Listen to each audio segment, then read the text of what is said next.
বেঈমান কাফেরেরা ঘোষণা করলো মুহাম্মদ নাই, মুহাম্মদ দুনিয়া থেকে বিদায় হয়ে গেল। এদিকে বেলাল মসজিদে নববীর মধ্যে আযান দিচ্ছেন, হাইয়া আলাস সালাহ। এমন সময় কে যেন কানের মধ্যে আওয়াজ দেয়, নবী নাই, নবী নাই। বেলাল আর আযান না বাড়ায়া আযান বাকি বন্ধ করে দৌড়ায় উহুদের ময়দানে, নবী কই। যেই বেলাল মাথার থেকে টুপি ফালায় না, ওই বেলাল উহুদের ময়দানে নবীর পাগল হয়ে দৌড়ায়, টুপিও নাই। এ বেলাল, টুপি মাথার থেকে পড়ে গেল, টুপি নাও। বলে যেই নবীর মোহাব্বতের টুপি পরেছি, ওই নবী যদি না থাকে আমি কাকে টুপি পরে দেখাবো? আজান হবে না, নবী নাই তো আজানও বন্ধ হয়ে যাবে। বেলাল দৌড়ায় আমার নবীর মোহাব্বত। উহুদের ময়দানে কান্নার আওয়াজ। রাহমাতুল লিল আলামিনের পাশে হযরত আলী, অন্য অন্য সাহাবায়ে কেরাম দেখে নবীর শরীর মোবারক রক্তে রঞ্জিত হয়ে গেল। নবীকে ধরে উঠাইলেন, আস্তে আস্তে করে নবীকে নিয়ে উহুদের ময়দানের পাহাড়, এক উহুদের বিশাল বড় পাহাড়, ওই পাহাড়ের একটা খানিক নিচে একটা ছোট গর্ত আছে, পাথরের উপরে নবীকে বসাবে। যুদ্ধ থেমে গেল, নবী বসলেন। আজও হাজার হাজার বছর বিদায়ের পর এখনো যদি নবীর সেই বসা পাথরের কিনারায় যাও, আল্লাহর কসম করে বলি, নবী যেই পাথরটায় রক্ত মাখা দেহ নিয়ে বসছিলেন, ওই গর্ত আর পাথর থেকে এখনো মিশকের ঘ্রাণ পাওয়া যায়। নবী বসে বললেন, ও সাহাবায়ে কেরাম, আমি নবী এখনো মরি নাই। সাহাবায়ে কেরাম তিনি আসার বাণী শুনায় দাও, নবী আছেন, নবী এখনো বিদায় হয় নাই। খেজুরের বাগানে নবীর আকাশে পানি দিচ্ছে, হঠাৎ কানে আওয়াজ আসছে, নবী নাই। ওই বান্দা পানি দেওয়া বন্ধ করে আসমানে হাত উঠাইয়া বলে, হে মালিক, তুমি আমারে অন্ধ বানাইয়া দাও, কারণ আমার চোখ দুটো রিজার্ভ করে রেখেছি, আমি নবীকে দেখবো। যদি আমি নবীকে দেখতে না পারি, আমারে চোখ লাগবে না, আমার চোখ অন্ধ বানায় দাও।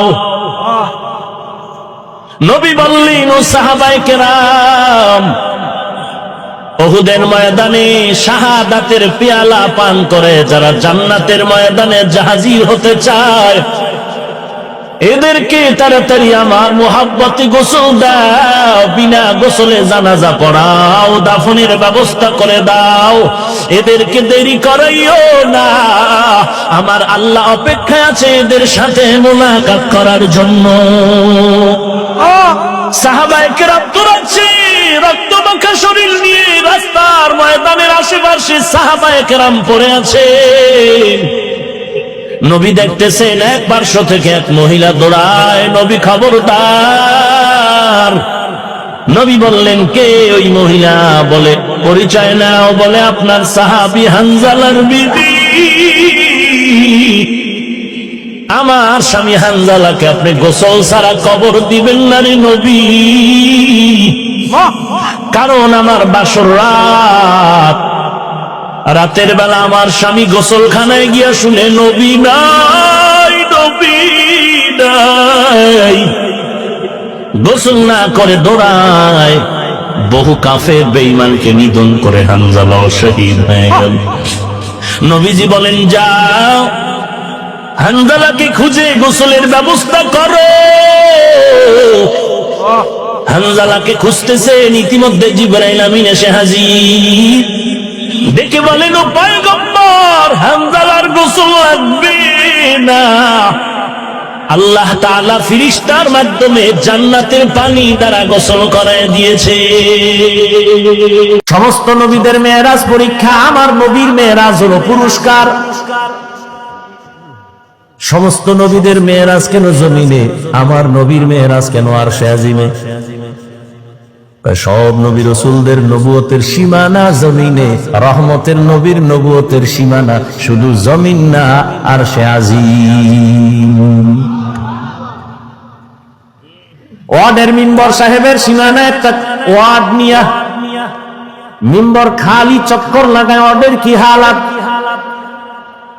অন্য ওয়ার্ডে গেলে আর এক মিম্বর কয় তুমি আমার দিয়ে চোখ দাও কেন, তোমার কবর লও।